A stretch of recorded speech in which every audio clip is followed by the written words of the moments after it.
Hello friends. Hello friends. Hello. हमारी कहानी का शीर्षक है जैसा सवाल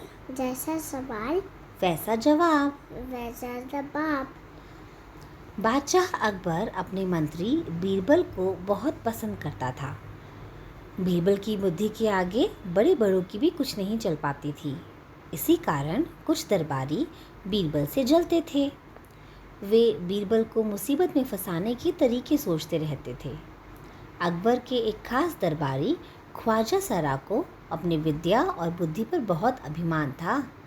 बीरबल को तो वे अपने सामने निरा बालक और मूर्ख समझते थे, लेकिन अपने ही मानने से तो कुछ नहीं होता।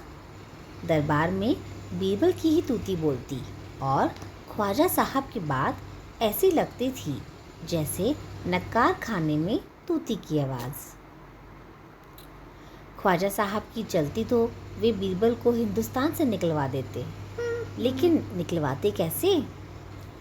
एक दिन ख्वाजा ने बीरबल को मूर्ख साबित करने के लिए बहुत सोच विचार कर एक मुश्किल प्रश्न सोच लिया। उन्हें विश्वास था बादशाह के उन प्रश्नों को सुनकर बीरबल के छक्के छूट जाएंगे और वह लाख कोशिश करके भी संतोषजनक उत्तर नहीं दे पाएगा। फिर बादशाह मान लेगा कि ख्वाजा सरा के आगे बीरबल कुछ नहीं है। ख्वाजा साहब अचकन पगड़ी पहनकर दाढ़ी सहलाते हुए अकबर के पास पहुँचे और सिर झुकाकर बोले, बीरबल बड़ा बुद्धिमान बनता है, आप भी उसकी लंबी चौड़ी बातों के धोखे में आ जाते हैं। मैं चाहता हूँ कि आप मेरे 3 सवालों के जवाब पूछकर उसके दिमाग की गहराई नाप लें। उस नकली अक्ल बहादुर की कलई खुल जाएगी। ख्वाजा के अनुरोध करने पर अकबर ने बीरबल को बुलाया और उनसे कहा, बीरबल, परम ज्ञानी ख्वाजा साहब तुमसे 3 प्रश्न पूछना चाहते हैं, क्या तुम उनकी उत्तर दे सकोगे? बीरबल बोले, जहाँ पना ज़रूर दूंगा, खुशी से पूछें। ख्वाजा साहब ने अपने 3 सवाल लिखकर बादशाह को दे दिए।